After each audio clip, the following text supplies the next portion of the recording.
wonten ing dusun Grogolan. Oh, grogolan nggih. Dembange namine Pak Juwadi. Kok ngoten. Cocok karo asmane Mas. Asmane pripun? Juwadi. Maksud J June jujur. Oh, takonono ora percaya. Jujur nggih. Mesti jujur nang abang ya muni abang ijo ya. Toh akeh kancane. Amin. Akeh kancane karo sapa wis rawung karo aku ae kenal lho. Nggih. Juwadi, jujur, adil gitu akeh kancane. Terus Budi dhewe kan di to. nggih.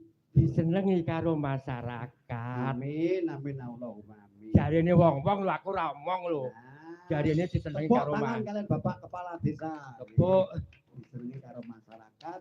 Besok khususnya dusun Grogolan mriki nyawiji dadi siji. mbahwane Pak Bambang. Nggih, Bapak Bambang. Bang ngono wis ya. Nggih. Nyatane nyami bang undane yo apik-apik. Engko njulu-njulu yo apik-apik. Leres.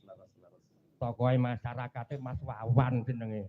Oh, ngoten nggih. Mas Wani nanggap wayang. Nggih, ngeten niku pancen iku pritikele kalian Mas Wawan, kalian Bapak Kasun. Iki yo tak artekne ngunjangan jog titik yo wis pira. Oke, leres.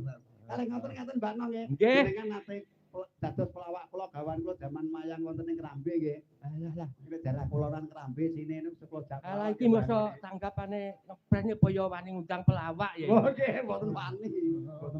Bayaran pelawak niku kalih dalang niku alah lipet ping 3. Nang YouTube lho, wayang Kasianto, bintang tamu gareng Jawa Tengah sindene sapa kae?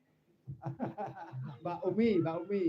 Jujur jane nggih talangane bareng. Oh, ngoten nggih. Terus wau ngebel kula mbah ngamekne ning Grogolan ngono.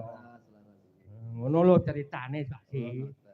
Wis ki wektune mepet. Nggih, badhe Bocung mawon nggih. Nggih, bocung. Tak bawanani bocung. Sugeng rawuh.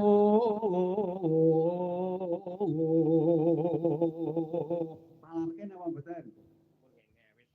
Gak dipalarke. Nek ketung. Para tamu kakung putri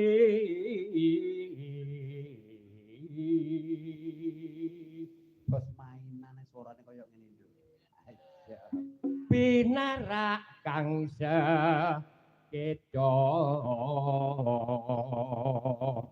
Kita dadi dalang lekung lho Mbah. wonten ing dusun Grogolan punika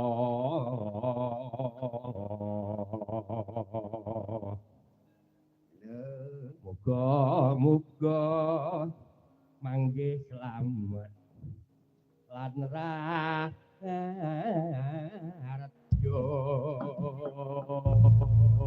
Jawain napa Mbah? lagune dinone kahanan ya. Nggih, Lagu sing ra tau donane butuhe manut lambeku ne ya. leres. Copodo nelongso jamane urip pancen angel kudune ora usah ngomel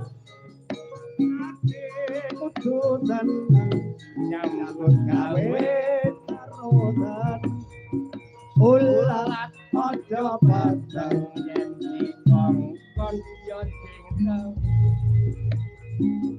lah apa to kanca pengen urip mulya wiwitan ra